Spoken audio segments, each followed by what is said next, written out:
সভার বর্ধিত করের বিরুদ্ধে এই কর স্থগিত করার বিরুদ্ধে মানববন্ধন ও গণস্বাক্ষর কর্মসূচিতে যারা উপস্থিত আছেন এবং যারা এই কর্মসূচিকে সমর্থন জানাচ্ছেন তাদের সকলকে প্রথমেই জানাচ্ছি আন্তরিক ধন্যবাদ ও শুভেচ্ছা।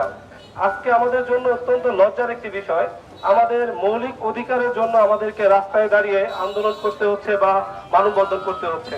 পৌরসভা কাজই হচ্ছে জনগণকে তাদের মৌলিক অধিকার এবং তাদের সুবিধাগুলোকে সুন্দরভাবে প্রদান করা।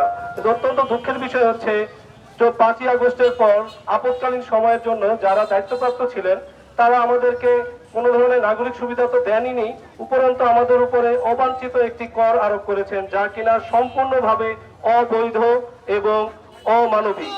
আমাদের এই কর আমাদের উপরে একটি জুলুমের মতো হয়ে গিয়েছে। আমরা এর বিরুদ্ধে ইতিমধ্যে অনেকবার বিভিন্নভাবে আমরা স্মারকলিপি প্রদানের মাধ্যমে এই কর মওকুফের জন্য আবেদন করেছি, কিন্তু তারা আমাদের এই আবেদনকে কোনোভাবেই গ্রাহ্য করছে না, যা ফ্যাসিস্টের একটি লক্ষণ।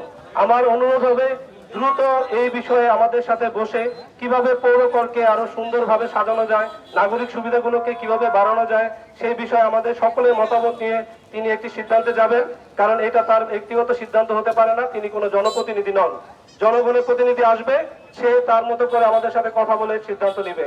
আপাতত এই কর মওকুফ এবং এই বিষয়ের সিদ্ধান্তটা তাকে স্থগিত করার জন্য আমি আমাদের সকলের পক্ষ থেকে আহ্বান জানাচ্ছি।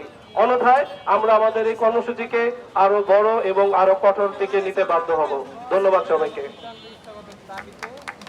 এই পর্যায়ে বক্তব্য রাখার জন্য আহ্বান জানাচ্ছি জুলাই যোদ্ধা মুন্সিগঞ্জ জুলাই মঞ্চ মুন্সিগঞ্জ জেলা শাখার সভাপতি জনাব রায়হান রাব্বিকে।